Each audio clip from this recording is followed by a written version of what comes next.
Assalamualaikum warahmatullahi wabarakatuh.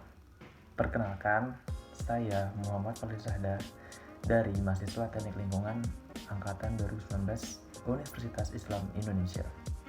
Jadi, di sini saya akan menjelaskan tentang salah satu materi di Teknik Lingkungan, yaitu plumbing.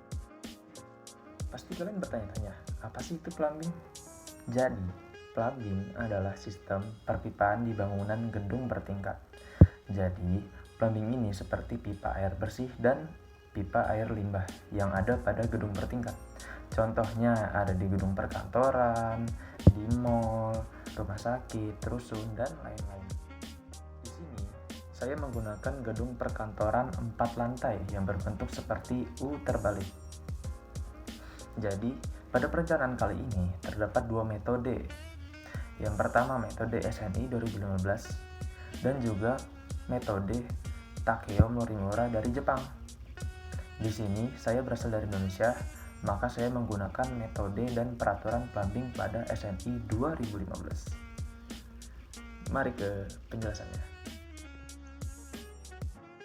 Ya, jadi bakal saya lanjutkan pada tugas besar perencanaan sistem plumbing gedung perkantoran 4 lantai. Nah, saya akan menjelaskan tentang untuk perencanaan plumbing ini. Nah, pada tugas plumbing kali ini saya menggunakan gedung perkantoran 4 lantai. Ruang lingkup untuk perencanaan mencakup seperti air bersih, air buangan. Air buangan itu berupa grey water, black water, dan fan. Lebih lengkapnya ntar saya lanjutkan. Yang ketiga itu air hujan, yang keempat pemadam kebakaran, yang kelima bangunan pelengkap. Itu bersifat opsional, bisa dipakai, bisa juga tidak. Kita lihat di AutoCAD kali ini.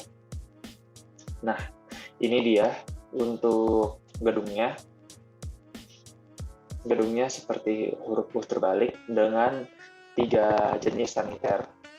Pembahasan yang tadi, ini perencanaan sistem penyediaan air, prinsip dasar sistem penyediaan air bersih, metode kualitas air, yang kedua ada pencegahan pencemaran air.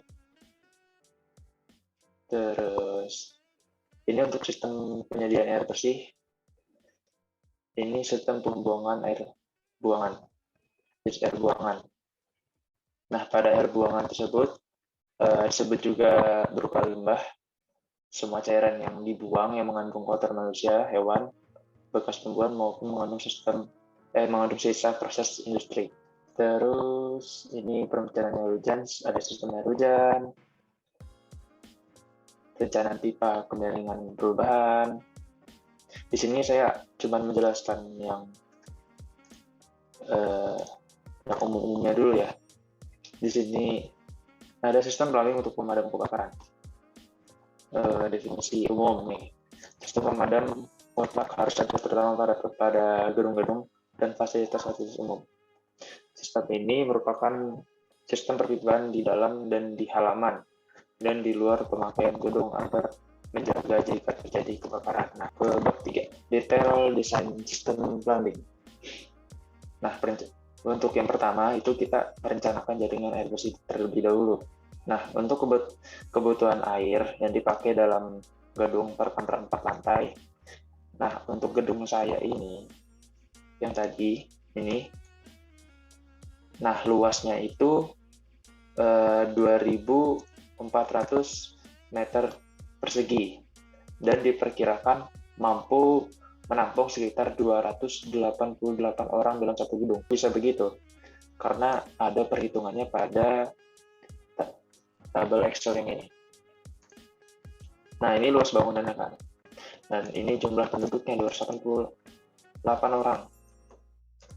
Nah, untuk mencari jumlah penduduk yang bisa dipakai dalam satu gedung itu, kita asumsikan presentasi luas efektifnya itu 60%. Nah, 60%-nya dari 2.400 luas total bangunannya itu yaitu 1.440. Nah, untuk kerapatan tiap orangnya itu diasumsikan 5 meter persegi per orang. Itu seperti jarak dari orang lain ke orang lain. Nah, dapatlah ini hasilnya. 288 orang. Yang tadi 1440 dibagi dengan 5 meter persegi per orang. Jadi dapatnya 288 orang. Lanjut lagi ke laporan. Nah, dalam menentukan kebutuhan air gedung digunakan 3 metode perhitungan, di mana masing-masing metode akan menghasilkan laju alir yang berbeda. Dari ketiga metode tersebut akan dipilih satu metode dan perencanaan selanjutnya. Penentuan metode tersebut dipilih berdasarkan pada hasil debit per hari, yaitu dengan hasil debit per hari antara yang terbesar dengan yang terkecil. Nah, dari ketiga metode tersebut, itu kan nanti ada hasil yang tertinggi, terendah, dan yang paling tengah-tengah. Nah, saya di sini pilih yang paling tengah-tengah untuk berjaga-jaga, dan itu hasil yang sangat rata bagi saya. Nah, untuk dananya sendiri, saya menggunakan tipe 2 yang sudah dikasih oleh Pak Yebi dengan Pak Hijrah. Saya menggunakan dana saniter yang bertipekan Y. Terdapat 6 kloset, 5 wastafel, ini ya, ada 4 urinal, dan ada 8 floor drain yang kita pakai. Nah, ini untuk ground reservoir. Nah, ground reservoir itu wadah penampung air yang berada di bawah gedung, yang ada di base. Nah, kemudian itu kan bersangkut pautan dengan roof tank ya.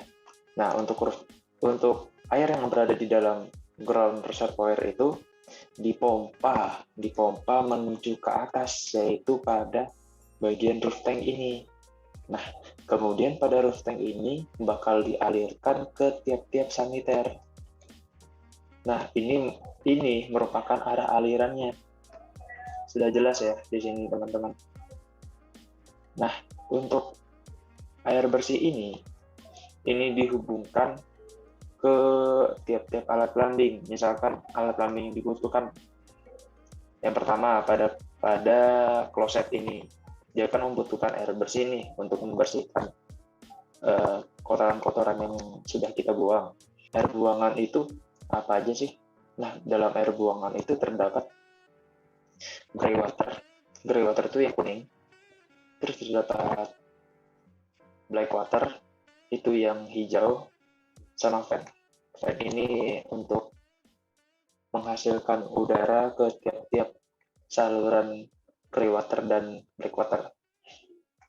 Nah, seperti saya jelaskan tadi, yang black water tadi hanya kloset saja ya teman-teman, karena dia mengeluarkan tinja. Kemudian, nah ini pipa fan. Nah, di sini untuk pipa fan-nya saya menggunakan 7 ya teman-teman. Nah, kenapa dia cuma di sini? Karena dia sudah mencakup kelima alat saniter ini. Yang pertama urinal 4 ini dan 1 floor drain. Nah, jadi untuk pemberian notasinya itu notasi yang paling awal itu kita dari yang paling jauh dulu ya teman-teman. Jauh dari staffnya. Ini D1 itu mencakup ini. Pokoknya dari atas sini, ujung sini sampai ujung sini. Maaf ketutupan ya teman-teman. Nah, ini untuk yang D2 ini dari sini sampai ujung sini sebelum floor drain. Nah, begitu seterusnya teman-teman. Nah, saya mendapatkan notasinya sampai D17. Nah, kita lihat sini ada 17 kan. Nah, ini kenapa nih ada sistem 1, 2, 3? Nah, sistem 1, 2, 3 itu sini nih. Nah, untuk penentuan sistemnya itu di sini sistem 1. Kenapa di sini sistem 1? Karena dia dipilihnya yang paling jauh dari start. Ini sistem 1. Nah, untuk sistem 2-nya yang ini dari 8 sampai D12. Nah, untuk sistem 3-nya itu dari D13 sampai D17. Nih, sama kan? Nah, di sini kita harus mencari tahu nih, ubaknya berapa, ubak kumulatifnya berapa, pipa vertikal berapa, pipa horizontal berapa, panjang vertikalnya, dan panjang horizontalnya. Nah, untuk ubaknya, ini kita sesuai dengan SNI 2016 ya, teman-teman. Nah, untuk pipa vertikalnya itu kita tentukan dari nih, D1. Nah, pipa vertikal tuh yang ini ya, teman-teman. Ini satu ini, bisa juga ini. Tapi saya lebih prefer yang ini ya. Yang ini, pipa vertikal, dan yang ini, pipa horizontal. Pipa horizontalnya dari sini ya, teman-teman. Dari sini, hanya sampai sini doang nih, sebelum alat launching selanjutnya. Nah, ini ada pipa vertikal inci, sama pipa horizontal inci. Nah, gimana sih cara penentuannya? Begini, ada di laporan ya, teman-teman. Nah, tadi kan yang pertama, penotasian yang untuk D1. Ini kan berupa urinal. Nah, urinal itu pada SNI 2015, nah, itu dia ada yang namanya perangkap vertikal dan horizontal. Nah, untuk perangkap itu dia yang paling atas ini, teman-teman. Untuk urinal, kita menggunakan urinal perangkap expose. Di sini tertulis 1/1/2 ya, teman-teman. Nah, makanya saya di sini menuliskan 1/1/2 yang paling awal. Nah, terus pipa horizontalnya 2. Kenapa? Karena dia ada perhitungannya, teman-teman, berdasarkan ubak kumulatif. Nah, ini dia. Ubak kumulatif ada pada tabel SNI ya, teman-teman. Nah, begitu pun selanjutnya, teman-teman. Untuk yang blackwater sama juga, menggunakan perhitungan yang tadi. Dan untuk fan, ini perhitungannya menggunakan yang sesuai dengan yang fan, yang ini, teman-teman.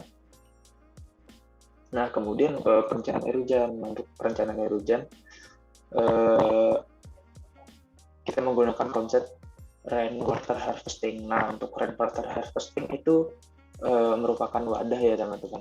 Wadah untuk penampung air hujan tersebut. Nah, penampung air hujannya itu bisa kita olah menjadi air bersih, teman-teman. Kalau misalkan air hujan, ini kan ada talang nih. Nah, otomatis airnya bakal masuk ke sini, ke bawah, kemudian dialirkan menuju ke RWH, teman-teman. Nah, kemudian terakhir nih, perencanaan sistem pemadam. Perencanaan sistem pemadam ini kita menggunakan pipa besi ya, teman-teman. Nah, berdasarkan SNI, diameter nominalnya 4 inci ya. Untuk bangunan yang dengan ketinggian 10 meter sampai dengan 40. Karena saya 20 meter ya gedungnya. Jadi saya menggunakan yang 4 inci untuk pipa tegaknya. Ini tadi ya, teman-teman. Nah, ini untuk yang sprinkler. Jumlah sprinkler yang saya pakai ini ada 540 ya, teman-teman. Untuk pendistribusian airnya itu saya menggunakan dari ground reservoir tadi. Nah, untuk yang terakhir, keempat, deal of quantity dan rencana anggaran biaya. Nah, ini kita hitung, teman-teman. Nah, untuk klosetnya itu kan di tiap lantainya 18. Nah, jumlahnya kan karena dia 4 lantai jadi 72. Nah, tipe yang saya pakai itu menggunakan merek Toto CW 630 PJ. Nah, harganya segini, teman-teman. Nah, itu penjelasannya ya. Nah, kita cari lagi yang urinoir, wastafel, keran, dan furdrain. Itu terserah teman-teman mencarinya mau tipe apa aja, bebas. Dan perhitungkan juga nih untuk uangnya. Nah, selain itu, selain semua tadi, itu ada perhitungan jasanya juga, teman-teman. Kalau untuk membuat gedung kan harus ada pekerjanya dan mandernya ya, teman-teman. Jadi nggak bisa hanya membeli alat dan barangnya tapi tidak ada pekerjanya, teman-teman. Ya udah, nah ini perhitungan jasanya, teman-teman. Sudah saya hitung semuanya. Rekapan RAB-nya. Untuk alat plumbing totalnya 600-an. Untuk yang air bersihnya hanya 100-an. Air buangan dan fan-nya 200-an. Sistem air hujannya 100-an. Pemadamnya 90-an. Perhitungan jasanya hanya 19 juta ya, teman-teman. Nah, ini untuk lampiran ya, teman-teman. Ini untuk jaringan isometri air bersihnya. Ini tampak atas, ini tampak sampingnya. Dan ini untuk jaringan air buangan, gray, black, dan fan. Ini tampak atas, ini tampak sampingnya. Ini jaringan isometri air hujan, ini ada RWH-nya, tampak atas. Nah, ini ada atapnya juga, teman-teman.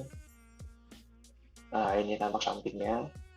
Kemudian ada isometri yang pemadam kebakaran dengan jangkauannya ya, teman-teman, jangkauan pilar hidrannya, hydrant box-nya.